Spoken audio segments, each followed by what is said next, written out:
სხვათა შორის ეს ზრდა არის დაუსრულებელი. სულ უნდა გაიზარდო და აი აქ არის ზუსტად საიდუმლო. როდესაც ხელფასი მქონდა 1000 ლარი და მაღაზიაში შევდიოდი, უყურებდი ყველაფერს ფასდაკლებულს, ვერასდროს ამას ვერ ვიყიდი, რაც მომწონდა და ანუ მაღაზიაში შევდიოდი განწყობით, რომ მე ამას ვერ შევძლებ და ვერ ვიყიდი. ეტაპობრივად მივაჩვიე საკუთარ თავს იმის მიღება, რაც მე მინდოდა. თუნდაც ფული არ მქონდა იმ მომენტში. შევსულ არ მაღაზიაში, მომირგია ტანსაცმელი, რომელსაც ვერ ყიდულობ.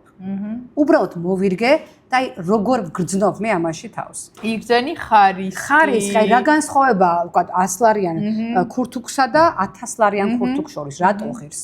აი ხო უნდა ვიცოდი მე თუ ფული მინდა ბევრი და მე თუ მინდა მდიდარი ვიყო, განსხვავება ხო უნდა ვიცოდი რა არის მათ შორის განსხვავება. და რა ვერ ასევე კიდევ ერთი ძალიან მნიშვნელოვანი ის აუდიტორია, ის სამეგობრო წრე, ის ადამიანები, რომლებიც ჩვენს ირგვლივაა. თუ ჩვენს ირგვლივ ყველა ჩვენზე ღარიბია, ჩვენზე წარუმატებელია, ჩვენ რჩებით იმ დონეზე. მე არ მინდა იმის თქმა, რომ შენ მეგობრები უნდა დაკარგო და ყველა ჩამოიშორო, არა. უბრალოდ უნდა გყავდეს სამეგობრო წრეში რამდენიმე ესეთი ადამიანი, ვინც არის შენი ინსპირაცია. რომ ხედავ მის ცხოვრებას, აი მოგწონს, რას იცვამს, მოგწონს, რა პროდუქტებს იყენებს, მოგწონს და შენც გინდა. და როცა ამას უყურებ, ანუ პროგრესი, როდესაც ხედავ, რომ აი სხვა ადამიანს რაღაცა შენზე მეტი აქვს, შურის მომენტი კი არ გაქვს. ანუ იმან თუ შეძლო, მე შევძლებ. თუ მან შური ჩაგერთო, დარჩები სადაც ხარ იქ.